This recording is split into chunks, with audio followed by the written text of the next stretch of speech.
Hey guys, it is the evening of October the 16th, and as you can tell, it is a little bit windy here.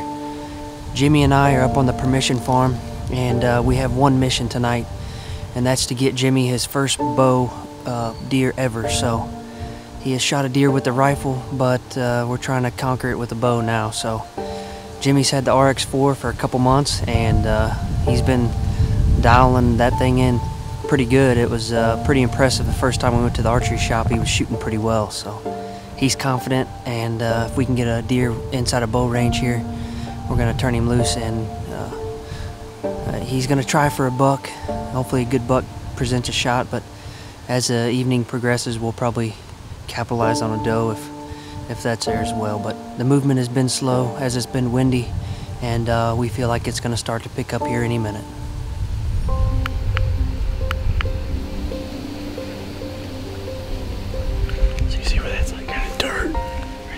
Mm-hmm. Like the farthest spot's like 37.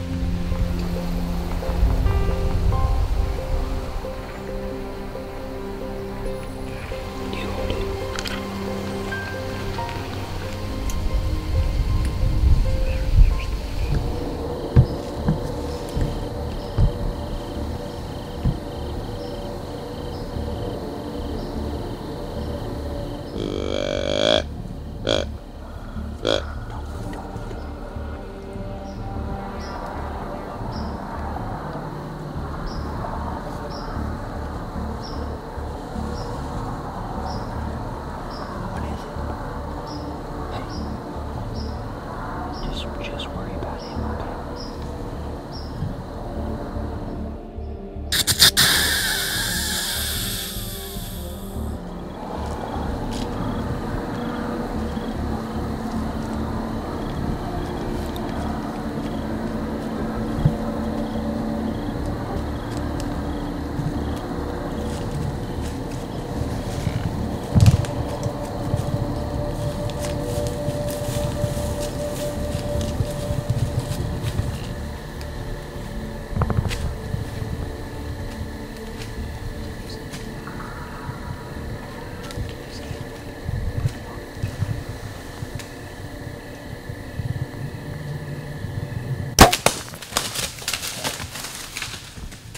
Dude, You smoked him, dude. did I? You smoked Oh, it's hard to see, dude.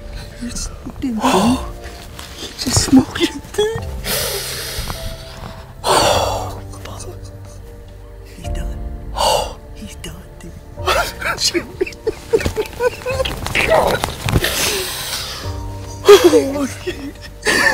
I cannot believe this just worked. Oh my god. Dude, I didn't damn much like Give me some, dude. Give me some. You smoked him. Oh my god. It was dark. It was dark in here. that arrow didn't go through him. It stuck, didn't it? And then came out. I think it went through. Did it? Yeah. It looked like it stuck in for a minute and then it came out. Dude, oh. You just smoked him. Yeah, dude, he's dead. I thought we spooked him. I thought we spooked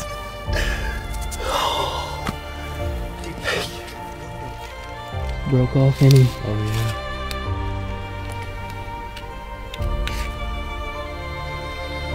Well, as you guys can tell, the stars aligned for us this evening.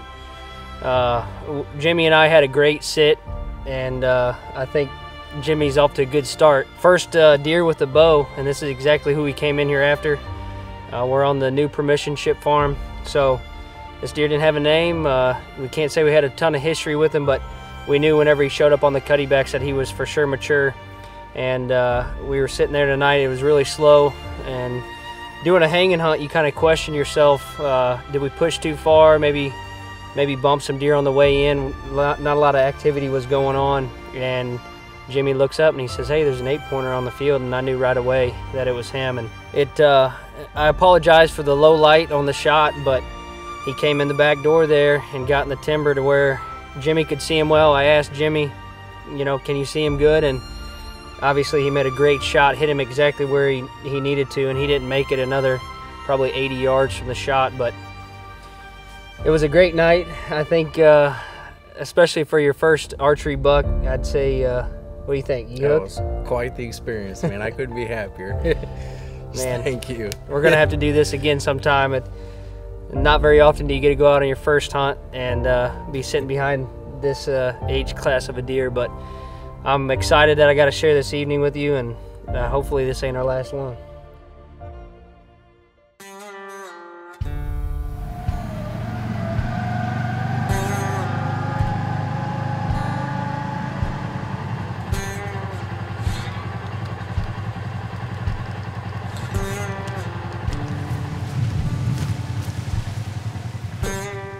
Man, what a cool story from Jimmy and Tyler down in Missouri. You know, there's nothing that makes me happier than seeing something positive like that within the hunting community, and we need more of that, obviously.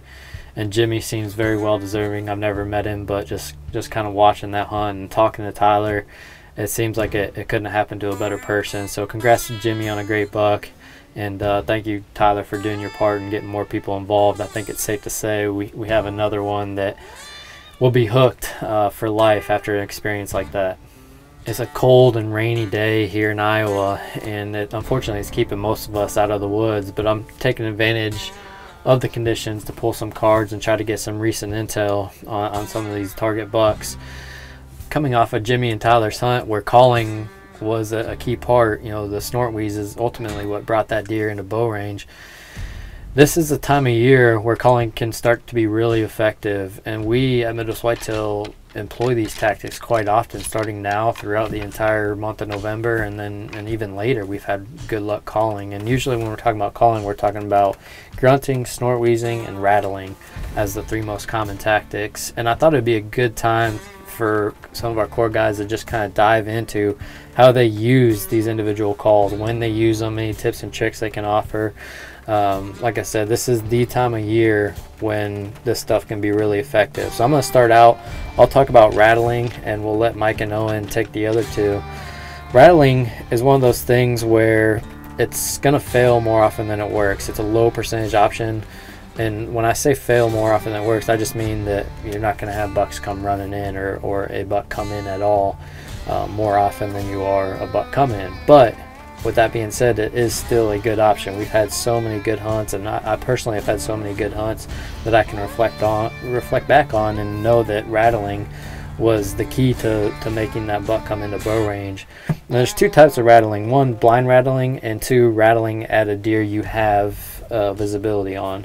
So blind rattling is something that I don't do a ton, but I do it a handful of times each year in the right setup. And when I say the right setup, I mostly mean I have to have a good wind advantage, because when you're blind rattling, and especially when we're talking about a mature buck, you can almost guarantee they're going to come in downwind of where the sound of that call was, and they're very, very good about pinpointing the location of that call. So I really like to blind rattle when I'm up against some type of barrier that makes it so the buck can't get downwind of me. And whether that be a river, a ditch, or something, that's when blind rattling for me makes the most sense. The second option is obviously when you see a buck off in the distance and you're rattling to him, and this is a situation where too you want to play the wind as well. You ideally rattle at the buck when he's still upwind of you, so that he's really going to have to try to decide which route he wants to take to try to get downwind, or just not worry about it. If he's that convinced, I've seen it happen before. I killed a buck in 2018, I believe it was, rattled him in from 200 or 300 yards across a bean field straight upwind of me, and he either knew he couldn't get downwind or didn't care, and he came right down to us, and I was able to put a shot on him and put him down out in that bean field. But that was an example of rattling at a deer that I saw as my last option. He was so far away, wouldn't be able to hear anything else, and just convinced him that there was a real fight, and piqued his interest enough for him to come in. Some key things to remember when rattling. I have the set of Rattling Antlers here that I like to use, and it's a heavier set. It's a pretty compact set. Then the brow tines are actually chewed off by squirrels, so it makes it so you're not banging your thumbs together.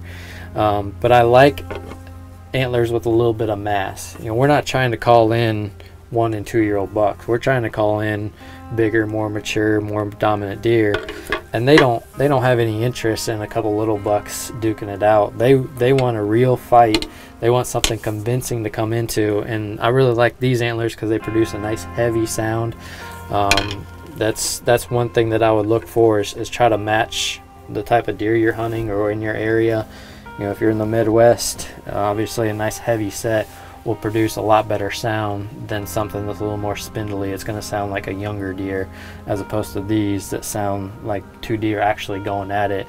And that's one of the biggest things that I think, one of the biggest mistakes I think people make, is not being aggressive enough when they're rattling. You know, I would highly encourage you to make that fight sound as realistic as possible. And if you haven't been lucky enough to witness an all-out brawl between two bucks, you know, find a video or something to watch, because they go all out trying to kill each other most of the time.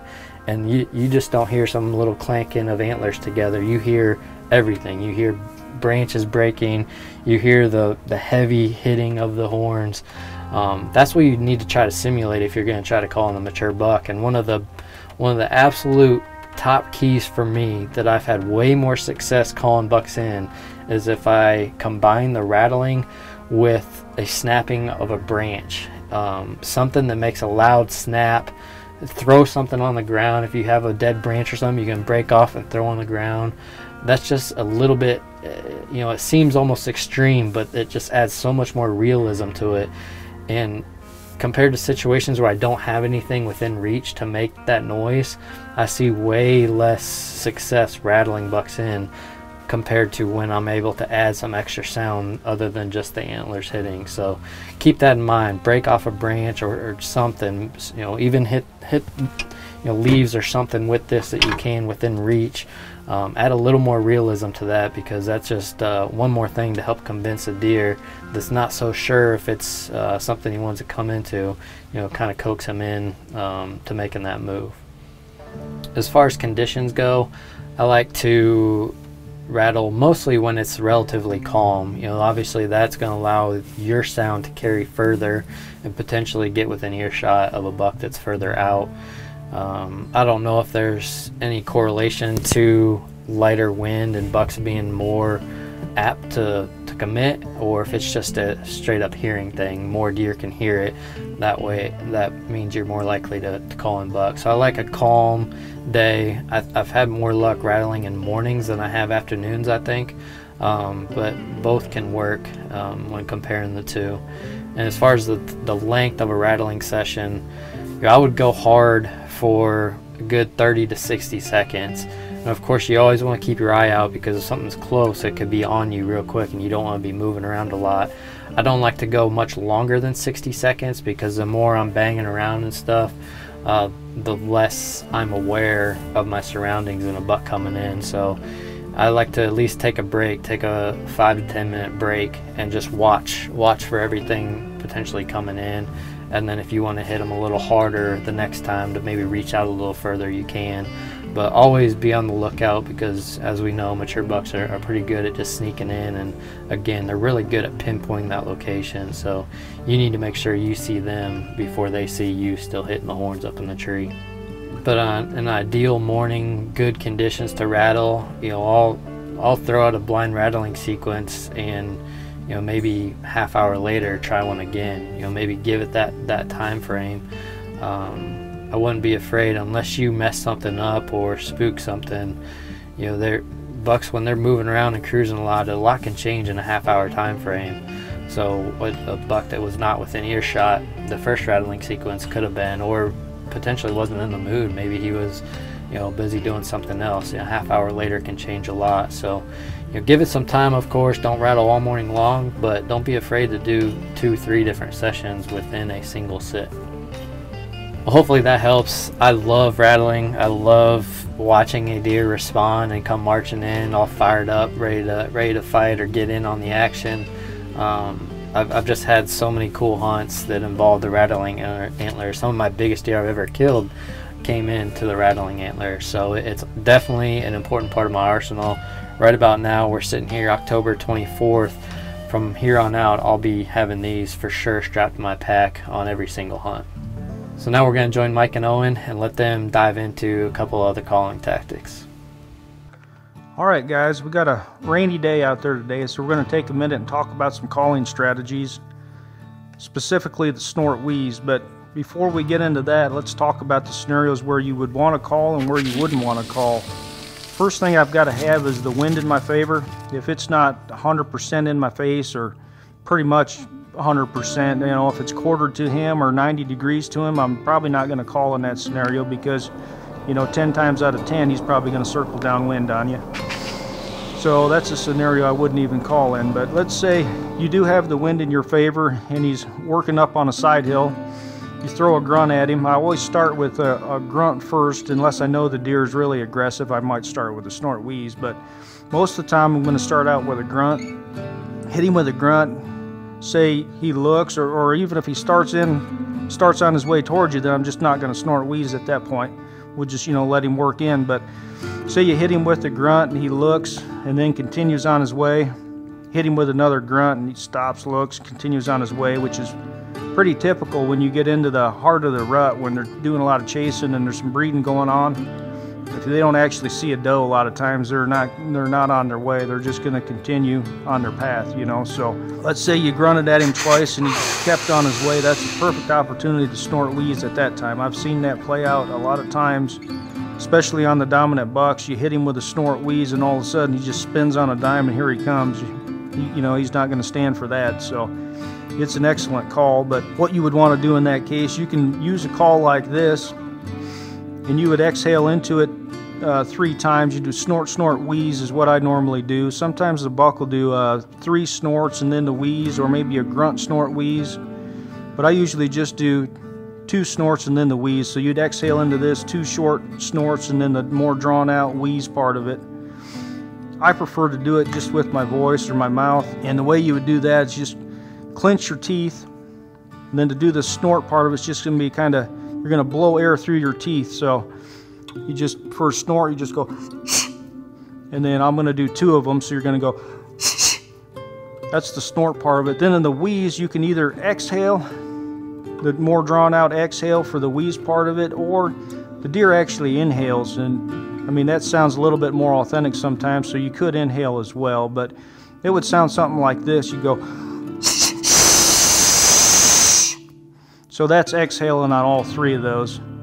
But give that a try, guys. If you got one that's not responding to a grunt and working out of range, hit him with a snort wheeze, and I think you'll find some success on those dominant bucks. So good luck out there. What is Sunday, October 24th, and Ryan and I are set up on this 28-acre farm. Looking forward to the evening sit. We've had rain, big thunderstorms coming through Iowa all day today. We did not make it out this morning due to the conditions, and I'm excited to be out tonight. I'm not sure what we have in store. We're going to get some more thunderstorms passing over us. We decided to come to this redneck blind.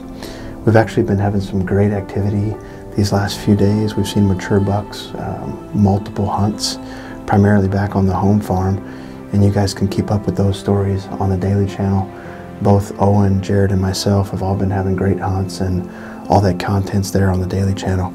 On this week's show, we're talking about calling, you know, strategies in late October. Calling can be so effective. And I'm going to talk to you guys a little bit about grunting and how to use grunting to your advantage. I rarely use grunting alone as a single call source to try to get a deer to come in, but it is something that I commonly use to get the attention of deer. And so if I see a buck off in the distance, I don't pick up the antlers or I don't go straight to snort wheezing. I generally start with a grunt. And I want to blow that grunt tube. I want to use the lowest volume possible to get the deer's attention. And so I'll just start low and grunt. And a lot of times when I first try to get their attention, particularly if they're moving, I'll grunt directly towards them until I get that reaction. So as long as I've got eyes on the deer, you know, I can grunt, and then, you know, you'll hear the volume go up often until they suddenly stop. And a lot of times they won't even look in your direction. Once they stop and they realize that they've heard something, I'll grunt away from them, grunt back behind me. If I'm hunting, you know, over a creek or a ditch or a thick area, I don't want them to be able to see the deer. So I know the next grunt they're going to look directly at it. They're very good at pinpointing that sound, and so I'll throw that grunt away from them. Then, generally speaking, that's it. Read the body language. and I'll often follow that up with a snort wheeze.